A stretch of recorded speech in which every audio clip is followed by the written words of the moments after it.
बिस्मिल्लाहिर्रहमानिर्रहीम। अस्सलाम वालेकुम। उम्मीद करता हूँ अल्लाह के फजलो करम से आप सब खैरियत से होंगे।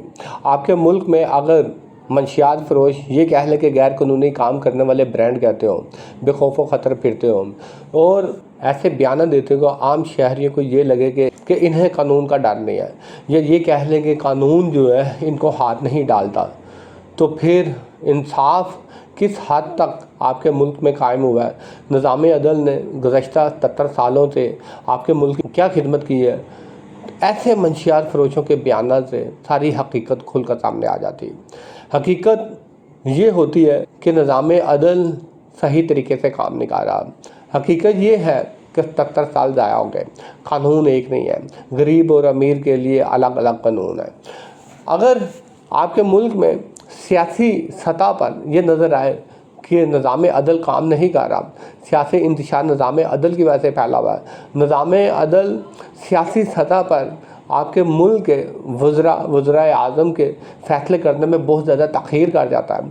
4-4 साल हो जाए फ़ैसले लटके हुए हों तो कैसे मुमकिन है आम शहरी ये तवक्को कर सकता है कि निज़ाम अदल इनको इंसाफ जो है आसानी से और तेज़ी से मुहैया कर सके? ऐसा हरगिज़ नहीं है। जब आपके मुल्क में सियासी सतह पर निज़ाम अदल जो है वो काम नहीं कर रहा, तो आम शहरियों के लिए कैसा करेगा? आम मुआशरे में ताकतवर और कमज़ोर शख्स का होना लाज़िम मलज़ूम होता है, लेकिन निज़ाम अदल ऐसा हो तो लाजमी जीत ताकतवरों की होती है।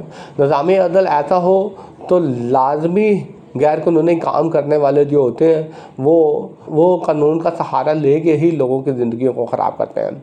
कराची की गिरफ़्तार पिंकी जो है इसकी एक मिसाल है। कैसे बेखौफ ख़तर वो एग्जाम्पल देती है, कैसे वो मुस्करा कर निज़ाम अदल का ठट्टा बजाती है, कैसे कहती है कि मुझे तो गिरफ़्तार करने के लिए बड़ी देर से कोशिशें की जा रही हैं, जो आता है वो चला जाता है। ये इस बात को ज़ाहिर करता है कि ऐसे शख्स जो है उनको बहुत ज़्यादा सरपरस्ती हासिल है। सरपरस्ती उस मुल्क की हो सकता है कि सियासी और गैर सियासी दोनों कुव्वतों की हो सकता है कि बहुत सी सियासी और गैर सियासी कुव्वतें ऐसे शख्स से अपने काम भी निकलवाते हो, फिर उन्हें कुछ आज़ादी भी देते हो कि वो अपनी ख्वाहिशात के साथ, अपनी मन मर्ज़ी के साथ जैसी मर्ज़ी ज़िंदगी गुजारें।